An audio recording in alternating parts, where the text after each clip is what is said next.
మోకాల నొప్పులకు ఎటువంటి సర్జరీ లేకుండా ఎపియాన్ పెయిన్ క్లినిక్ అందిస్తున్న అత్యాధునిక చికిత్స. నమస్తే రమగారు. నమస్తే జయ. రమగారు, ఏదైనా తప్పు చేస్తే, ఏదైనా పాపం చేస్తే దేవుడు శిక్షిస్తాడు, నరకంకి వెళ్తాము, ఖచ్చితంగా శిక్ష పడుతుంది అనుకుంటాం.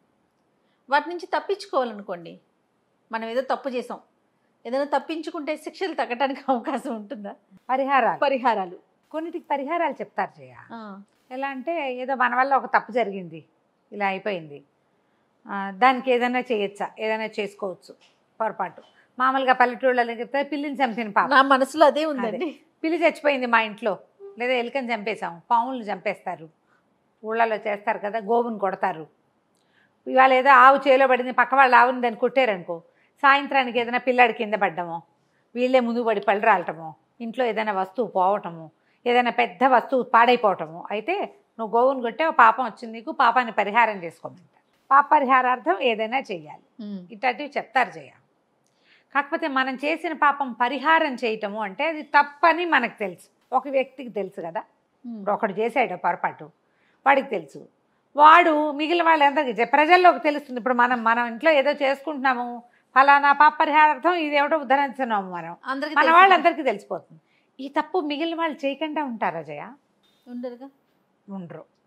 ఉండరు. అక్కడి నుంచి కొన్ని పాప చేసిన పాపం చెప్తే పోతుంది అంటారు పెద్దవాళ్ళు. ఇప్పుడు నేను నీకు చెప్పాను, అదేదో చేశానమ్మాయి నేను అని, నువ్వు విన్నావు, తిలా పాపం తలా పిడికాడు అంటారు కదా. అంటే విన్నందుకు మరి రాదా? అమ్మో మరి రాదు.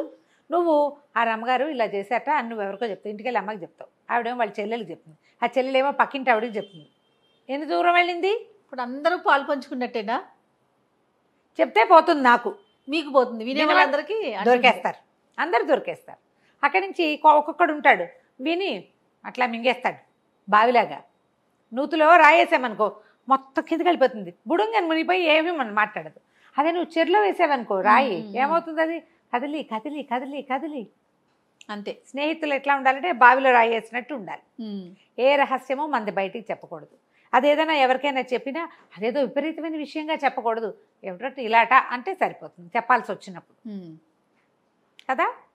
ఇది చెయ్యాలి. అయితే ఈ పాపాల సంగతి చూద్దాం, పరిహారాలు. పూర్వం ఒక ఊళ్ళో ఒక బ్రాహ్మణ ఆవిడ, కొంచెం పేదరాలు, ఒక సుమారైన ఇల్లు.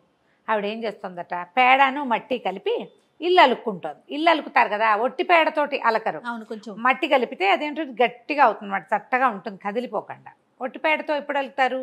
ఊరికే కాస్త పైన నున్నగా చేయడానికి గట్టి మట్టి నేలని కొంచెం పేడతో అలుకుతారు. మట్టి పేడ కలుపుకుని ఉండలు చేసుకుని పక్కన పెట్టుకుంది. ఒక్కో ఉండ అయ్యాక ఇంకో ఉండ తీసుకోవటము ఇల్లు అలుక్కుంటుంది. ఎవరికైనా ఇల్లు అలకటం తెలుసా? తెలియకపోతే బాగా పల్లెటూళ్ళల్లో చూడండి. మా చిన్నప్పుడు చూసేవాళ్ళం, మాది అలుకిల్లు కాదు కానీ నాకు తెలుసు, అలుకిళ్ళు తెలుసు. మా చుట్టుపక్కల చాలా ఇళ్ళు ఉండేవి. మా పొయ్యి అలకటం ఒకటి నేను బాగా చూసేదాన్ని.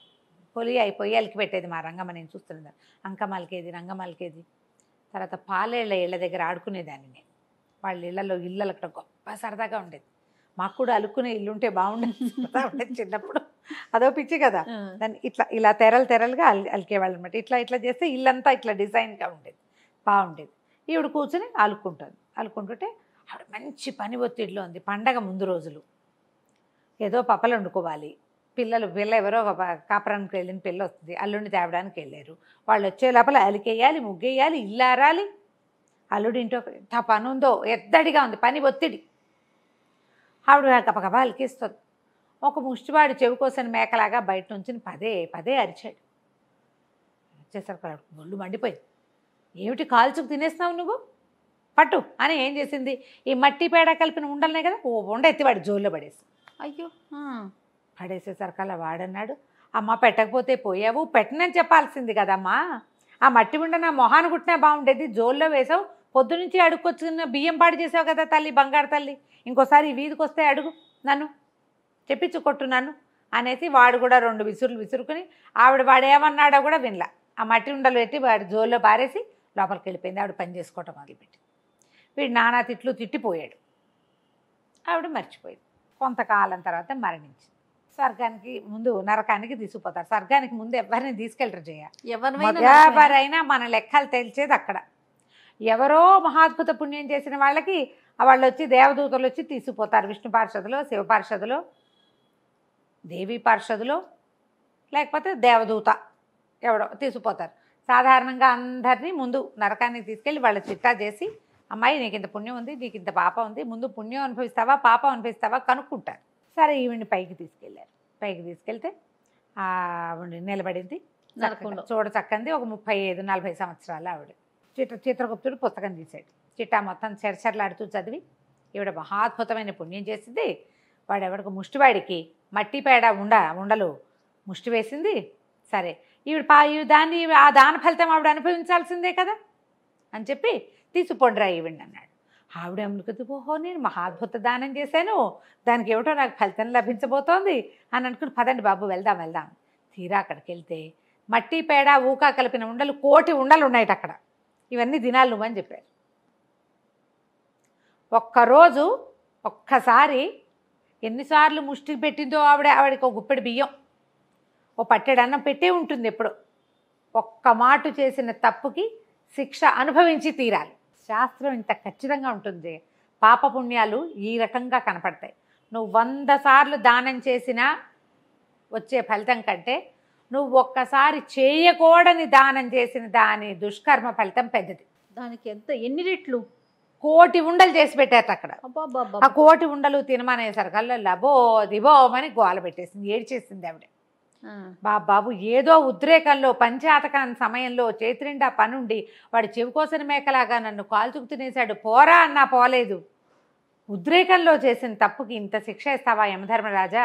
నన్ను వదిలిపెట్టేసేయి, నన్ను భూమి మీదకి పంపించు, ఈ పాపాన్ని పోగొట్టుకుంటా నేను ఏదైనా చేసి. ఇంత శిక్ష నేను అనుభవించలేనని లబలబలాడిపోయింది. యమధర్మరాజు అన్నాడు, ఏమిటి దీన్ని పోగొట్టుకుంటావా నువ్వు? పోగొట్టుకోగలవా? సరే ప్రయత్నం చెయ్యి, ఇదేదో బాగుంది, ప్రయత్నం చేయిపోని అని మళ్ళీ భూమి మీదకి పంపాడు ఆవిడని. పంపితే ఆవిడకి ఎంతో సమయం ఇచ్చారు, 3 సంవత్సరాలు ఇచ్చారు. ఆవిడ ఈ పాపం పోగొట్టుకోవటానికి ఎంత మందిని అడిగిందో పరిహారం కనుక్కుంది. ఏం చేస్తే పోతుంది అంటే ఏం చేసినా పోలా. అది చివరికి ఇంకొక 4 రోజులు మిగిలింది. ఆవిడ అదృష్టానికి ఒక మహానుభావుడు ఒక ఆయన కనిపించాడు. ఆవిడ అన్నాడు, అమ్మాయి పరిహారానికి ఏముంది, నువ్వు పతివ్రతవి కానీ నువ్వు వయసులో ఉన్నావు, ఓ పని చెయ్యి, పచ్చి వెలయాలి వేషం వేసుకో. నీ మనసులో ఆ భావం ఉండకూడదు, మనసు బాగుండాలి, పతివ్రత భావంతో ఉండు. వెలయాలి వేషం వేయి, అట్లా రోడ్డు మీద నిలబడి పమిటి జార్చి నుంచో. నిన్ను చూసి రకరకాల మాటలు ఆడతారే, వీళ్ళందరూ నానా మాటలు మాట్లాడతారు. ఆ మాట అన్నవాడు ప్రతివాడికి నీ పాపం వెళ్ళి కొంచెం అంటుకుంటుంది. నువ్వు దాన్ని పోగొట్టుకోగలుగుతావు. 1,000 పేడ ఉండల పాపం ఉంది నీకు. అందరూ తలా ఒక మాట మాట్లాడాలి, కొన్ని రోజులు చేయమన్నాడు. చివరికి వస్తోంది సమయం. ఇప్పుడు ఏం చేస్తుంది, ఇంట్లో దేవుడి దీపం పెట్టుకుని 3 కాళ్ళకి దండం పెట్టి ఏదో ఒక పల్చటి చీర కట్టుకుని నెత్తి నిండా పువ్వులు, పేదల నోట్ల నిండా తాంబూలం వేసుకుని మూతలంచిలాగా తాంబూల రసం కారుతుండగా పోయి ఆ వీధి మొగదల్లో ఎక్కడో నుంచి.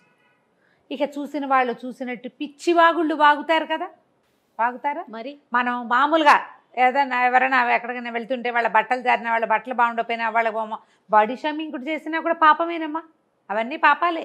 మనం బాడీ షేమింగ్ చేయకూడదని ఇప్పుడు ఊరికే మర్యాద కోసం చెప్తున్నాం కాదు, అది పాపం. లావుగా ఉన్నారండి, పొట్టిగా ఉన్నారండి, కుడికన్నని, చీకిరికళ్ళని ఏవో ఒకటి అంటాం, అవన్నీ పాపాలే. ఇక నానా రకాలుగాను మాటలు పడింది. అలాగే ఏడ్చుకుంటూ ఏం చేస్తుంది, లోపల ఏడ్చుకుంది, బయటికి మాత్రం ఈ వెలయాలి వేషమే వేసింది ఆవిడ పాపం. సరే ఆఖరి రోజు, ఇంకొక రోజు, ఆ రోజు సాయంకాలం ఆవిడ బయట అక్కడ నుంచుంటే రోడ్డు మీద ఒక మాలత, ఒక హరిజన స్త్రీ, భార్య భర్త వెళ్తున్నారు. ఇది అటు పోతూ ఎప్పుడో వీళ్ళ వాకిట్లో కొబ్బరి బొండాలు అవి కొట్టినప్పుడు కొబ్బరి పీచు అవి సవరించడానికి పని చేయడానికి వచ్చింది. అది చూసి ఏమందిట, చూడంగానే అమ్మ దండాల తల్లి కులాసాగా ఉన్నావా అమ్మ అని పలకరించింది. ఎప్పుడో ఆవిడ దగ్గర పని చేసింది అనమాట, గుర్తుపట్టింది అమ్మగారిని. అనేసరికల్లా భర్త అన్నాడు, ఏమిటే వెలయాలది, దాన్ని పలకరించేది ఏమిటి, అది దాని గుడ్డలు చూడు అసహ్యంగా రోడ్డు మీద ఉంచుంది, దానికో దండం ఒకటి నువ్వు, అదేదో పెద్ద పతివ్రత శిరోమణిలాగా, ఏనాడని నీకు పనిస్తే మాత్రం అన్నాడు. అనగానే అయ్యోయ్యో ఎంత మాట అన్నావు, 1,000 పేడ ఉండల పాపంలో ఆఖరి ఉండని పుచ్చుకున్నావు నువ్వు. ఆవిడ పాపం పోగొట్టుకోవడానికి ఇక్కడ నిలబడింది. ఆ మాలత మహాభక్తురాలు, ఆమెకు తెలిసిపోయింది దానికి. అబ్బా ఆహాహా. అందుకే దండం పెట్టింది, ఒక మాట కూడా అనకుండా. మొగుడికి తెలీదు, వాడు అనేసాడు. అనేసాడు. అనగానే ఏమైంది, ఆఖరి కోటి ఉండల్లో ఒక ఉండ వీడి పాలబడింది. పోగొట్టుకోవడానికి నుంచుంది స్వామి ఆవిడ, అంతే, అంతకంటే ఏమీ లేదు. రేపొద్దునే యమధర్మరాజు వస్తాడు ఈవిడ కోసం, కోటి పేడ ఉండలు ఆవిడ తినక్కర్లా, మీరందరూ పంచేసుకున్నారు. భూమి మీద ఉన్న ప్రతివాడును పంచుకుని ఆవిడకి పాపం పోయింది. ఆవిడ చేసిన పుణ్యలేశం ఏదైనా ఉంటే ఏ స్వర్గారోహణం ఏదో లభిస్తుంది. ఈ కథ చెప్పబడింది. అయితే ఇప్పుడు ఆమె ఏం చేసింది, పరిహారం కోసం ఇతరులని మోసం చేసే క్రియ కాదా ఇది? అంతేగా. ఇప్పుడు ఆవిడకి ముష్టివాడికి పేడ ఉండ దానం చేసిన పాప ఫలితం పోయి కొత్తది రాదు, వస్తుంది. దానిలాంటిది కాదు, ఇది ఇంకో రకం వస్తుంది.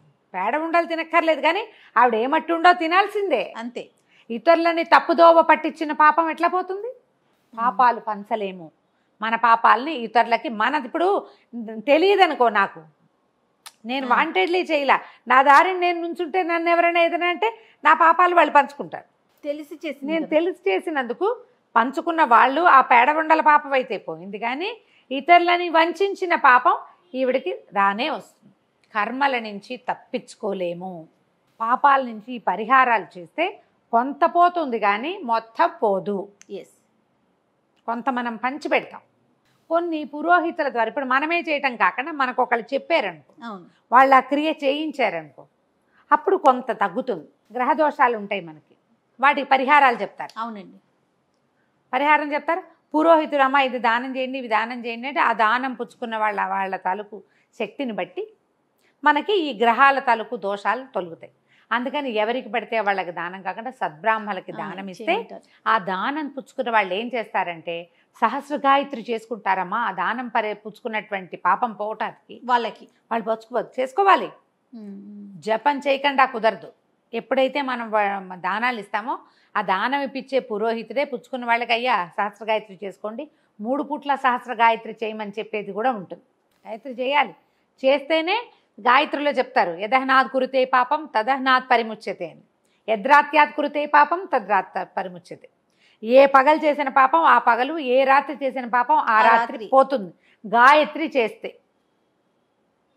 అందుకని దానానికి బ్రాహ్మడు అన్న నియమం ఎందుకు పెట్టారంటే, వాళ్ళు త్రికాల సంధ్యావందనం చేస్తారు. చేయటం వాళ్ళ విధి, వాళ్ళకి చెప్పబడింది. ఇప్పుడు చేయట్లేదు అనుకో, కానీ చేసేవాళ్ళు ఉన్నారు కదా. అంతే, చేస్తే దక్కుతుంది ఫలితం వాళ్ళకైనా. అంతే కదా, చేస్తేనే ఆ బ్రాహ్మణ ఆ పుటక తాలూకు ప్రత్యేకత, అది నేర్చుకున్న తాలూకు ఇది అంతే వాళ్ళకి లభిస్తుంది.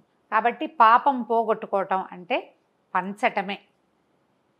దాని బదులు ఏం చేయాలి, పాపాలు చేయకుండా ఉండాలి, పొరపాట్లు జరగకుండా చూసుకోవాలి.